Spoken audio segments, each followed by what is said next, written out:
నమస్కారం. మన కృష్ణ సోల్మేట్ భక్తి ఛానల్కి స్వాగతం. ఈరోజు మనం ఒక ఇంట్రెస్టింగ్ అండ్ ఇంపార్టెంట్ టాపిక్ గురించి మాట్లాడుకోబోతున్నాం. అదేంటంటే 2026 మే 16న రాబోతున్న అత్యంత విశేషమైన శని జయంతి, శని అమావాస్య. చాలా మందికి ఈరోజు ఎలాంటి పూజలు చెయ్యాలి, ఏది చెయ్యకూడదు అనే దానిపై ఎన్నో డౌట్స్ ఉంటాయి కదా. అసలు నిజమైన సంప్రదాయాలేంటి, మనం తెలియక ఫాలో అవుతున్న అపోహలేంటి, పక్కా ఆధారాలతో క్లియర్గా చూద్దాం. ఈ ఎక్స్ప్లెనేర్ స్టార్ట్ చేసే ముందు ఇలాంటి మరిన్ని విషయాల కోసం కృష్ణ సోల్మేట్ భక్తి ఛానల్ని సబ్స్క్రైబ్ చేసుకోవడం మర్చిపోకండి. సరే, ఇక డైరెక్ట్గా టాపిక్లోకి వెళ్ళిపోదాం. సో ఈ ఎక్స్ప్లెయినర్లో మనం కవర్ చేయబోయే టాపిక్స్ ఏంటంటే 1. అరుదైన గ్రహ కలయిక, 2. ఆధునిక పోకడలకు మరియు సంప్రదాయ పద్ధతులకు మధ్య ఉన్న తేడా, 3. సరియైన ఆలయ పూజా విధానం, 4. ఇంట్లో చేసుకునే పూజ, 5. రావి చెట్టు పరిహారం మరియు 6. పవిత్రమైన దానధర్మాలు. ఇవన్నీ ఒక క్లియర్ రోడ్ మ్యాప్లో మనం చూసేద్దాం. ముందుగా మనం మొదటి అంశం ఈ అరుదైన గ్రహకలయిక గురించి మాట్లాడుకుందాం. ఇక్కడ మీరు స్క్రీన్ మీద చూస్తున్న ఈ నంబర్ 16 ఉంది చూసారా, ఇది చాలా క్రూషియల్. ఎందుకంటే 2026 మే 16వ తేదీన ఒక రేర్ ఈవెంట్ జరగబోతోంది. సాధారణంగా వైశాఖ అమావాస్యను శని జయంతిగా జరుపుకోవడం మనకు తెలుసు. కానీ అసలైన మ్యాజిక్ ఏంటంటే ఈసారి ఆ అమావాస్య ఖచ్చితంగా శనివారమే వస్తుంది. అందుకే దీన్ని శని అమావాస్య అని కూడా అంటారు. ఇది నిజంగా ఒక అద్భుతమైన కాంబినేషన్ అని చెప్పాలి. సరే, మరి ఈ కాస్మిక్ విండో ఎప్పుడు ఓపెన్ అవుతుందో ఖచ్చితమైన టైమింగ్స్ చూద్దామా? పూజలు సరైన సమయంలో చేయడమే అసలైన ట్రిక్. అమావాస్య తిథి తెల్లవారుజామున 4:15 స్టార్ట్ అయిపోతుంది. అంటే ఉదయం 6 గంటలకు సూర్యోదయం సమయానికి అమావాస్య పక్కాగా ఉంటుంది.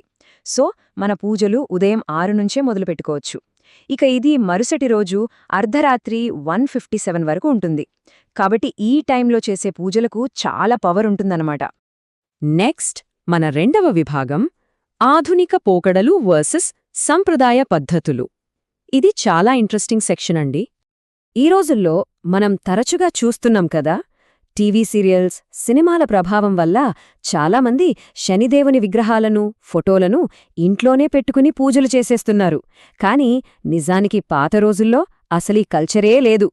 సబ్జెక్ట్ని లోతుగా పరిశీలిస్తే నవగ్రహ ఆరాధన అనేది ఇంట్లో కాదు, ఖచ్చితంగా ఆలయాల్లో, ముఖ్యంగా శివాలయాల్లో మాత్రమే చేయాలని మన ప్రాచీన గ్రంథాలు చాలా స్పష్టంగా చెప్తున్నాయి.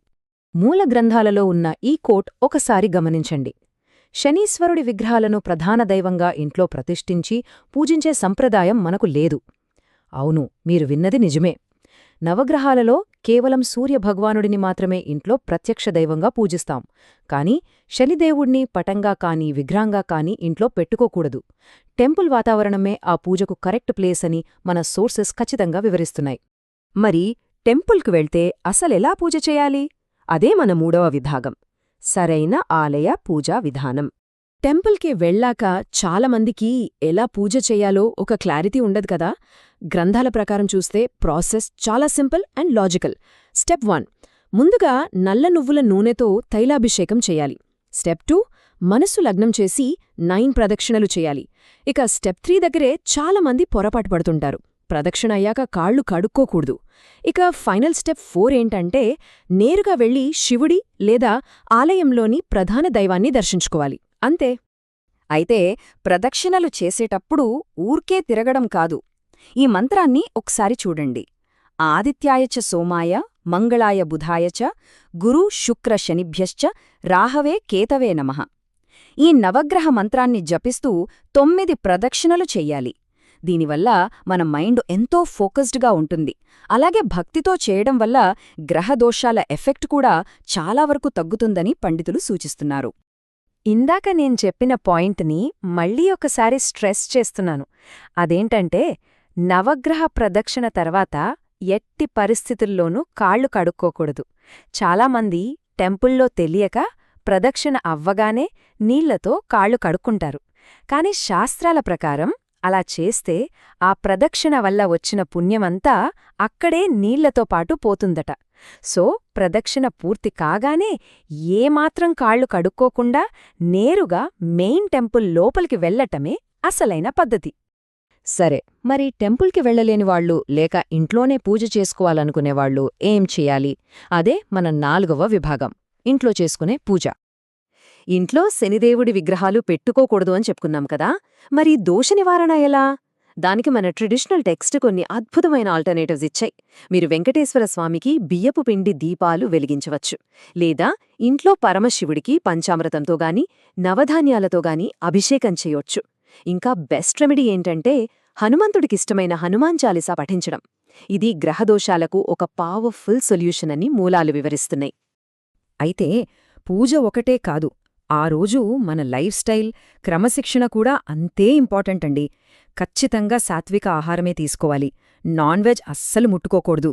అలాగే ఉల్లిపాయ, వెల్లుల్లి లాంటి వాటికి దూరంగా ఉండాలి. ఒకవేళ మీ హెల్త్ సహకరిస్తే గనక ఆ ఒక్కరోజు మంచం మీద కాకుండా నేల మీద నిద్రించడం లాంటి నియమాలు పాటిస్తే ఆధ్యాత్మిక ప్రయోజనాలు మరింత అద్భుతంగా ఉంటాయట. ఇక మన 5వ విభాగం, మనకు ప్రకృతి ప్రసాదించిన అద్భుతమైన ఆస్ట్రలాజికల్ రెమెడీ రావిచెట్టు పరిహారం. రావిచెట్టు పూజ అనగానే ఊరికే వెళ్లి దండం పెట్టుకోవడం కాదు, దీనికో స్పెసిఫిక్ ప్రాసెస్ ఉంది. ఫస్ట్ స్టెప్, చెట్టు మొదట్లో కొంచెం నీరు పోసి శుభ్రం చేసి పసుపు రాయాలి. సెకండ్ స్టెప్, బియ్యపు పిండితో చక్కగా ఒక పద్మం లాంటి ముగ్గు వెయ్యాలి. థర్డ్ స్టెప్, ఒక ఆకు తీసుకుని దానిమీద మట్టి ప్రమిద పెట్టి నువ్వుల నూనెతో దీపం వెలిగించాలి. ఇక లాస్ట్ స్టెప్, ధూపం చూపించి భక్తితో నమస్కరించుకోవాలి. ఇలా చేస్తే మనసు ప్రశాంతంగా మారుతుందని చెప్తారు. అయితే ఇక్కడో చిన్న డౌట్ రావచ్చు. దీపం పెట్టడానికి ఆకు కావాలి కదా, చెట్టు నుంచి డైరెక్ట్గా తెంచేయొచ్చా అని. నో, అలా చెయ్యకూడదు. సహజంగా కింద రాలిపడిన రావి ఆకును మాత్రమే వాడాలి. ఒకవేళ మీకలా పడిన ఆకు దొరకలేదనుకోండి, వరి అవ్వకండి. మన ఇళ్లల్లో సులభంగా దొరికే తమలపాకును కూడా ప్రత్యామ్నాయంగా వాడుకోవచ్చు. It's a very practical and useful option. ఇక ఈ ఎక్స్ప్లెయినర్లో మన ఆఖరి మరియు 6వ విభాగం, పవిత్రమైన దానధర్మాలు. గ్రహ దోషాల ఎఫెక్ట్ని తగ్గించుకోవడానికి దానమనేది అనాదిగా వస్తున్న ఒక పవర్ఫుల్ టూల్ అండి. మరి ఈ శని జయంతి రోజు ఏం దానం చేయాలి? నల్ల నువ్వులు, నల్లటి దుస్తులు, పాదరక్షలు అంటే చెప్పులు, గొడుగులు దానం చేయడం చాలా శ్రేష్టం. దీనికి తోడు హనుమాన్ చాలీసా పుస్తకాలను పంచిపెడితే ఇచ్చేవాళ్లకి, చదివేవాళ్లకి ఇద్దరికీ ఎంతో మేలు జరుగుతుంది. ఇవన్నీ మన గ్రంథాలు రికమెండ్ చేసినవే. కానీ ఇక్కడ అసలైన పాయింట్ ఏంటంటే, మనం దానం ఎవరికిస్తున్నాం, ఎలా ఇస్తున్నామనేది. ఖచ్చితంగా అవసరం ఉన్నవారికే ఇవ్వాలి. అండ్ మోస్ట్ ఇంపార్టెంట్లీ, నేను దానం చేశాను కాబట్టి నాకు ఫలానా కోరిక తీరిపోవాలి అనే ఎక్స్పెక్టేషన్ అస్సలుండకూడదు. నిస్వార్థంగా ఇవ్వాలి. అలా ఇచ్చినప్పుడు మాత్రమే ఆ దానం నిజమైన ఫలితాన్నిస్తుందని, గ్రహదోషాల తీవ్రతను తగ్గిస్తుందని మన సోర్సెస్ బలంగా చెప్తున్నాయి. ఫైనల్గా ఎండ్ చేసే ముందు మీ అందరికీ ఒక చిన్న థాట్ వదిలేస్తున్నాను. ఒకసారి ఆలోచించండి. టీవీలు, సినిమాల ప్రభావంతో మనకు తెలియకుండానే మన ప్రాచీన ఆధ్యాత్మిక సంప్రదాయాలను మనం మార్చేస్తున్నామా? ఈ పాప్ కల్చర్, భక్తికి, మన పాతకాలపు నిజమైన పద్ధతులకు మధ్య ఉన్న ఆ సున్నితమైన బ్యాలెన్స్ని మనమెలా అర్థం చేసుకోవాలి? ఇది మనమందరం ప్రశ్నించుకోవాల్సిన విషయం. ఈ ఎక్స్ప్లెయినర్ మీకు ఒక మంచి పర్స్పెక్టివ్ ఇచ్చిందని ఆశిస్తున్నాను. ఇలాంటి మరిన్ని ఇంట్రెస్టింగ్ అండ్ జెన్యూన్ విషయాల కోసం మన కృష్ణ సోల్మేట్ భక్తి ఛానల్ని సబ్స్క్రైబ్ చేసుకోండి. మళ్ళీ కలుద్దాం.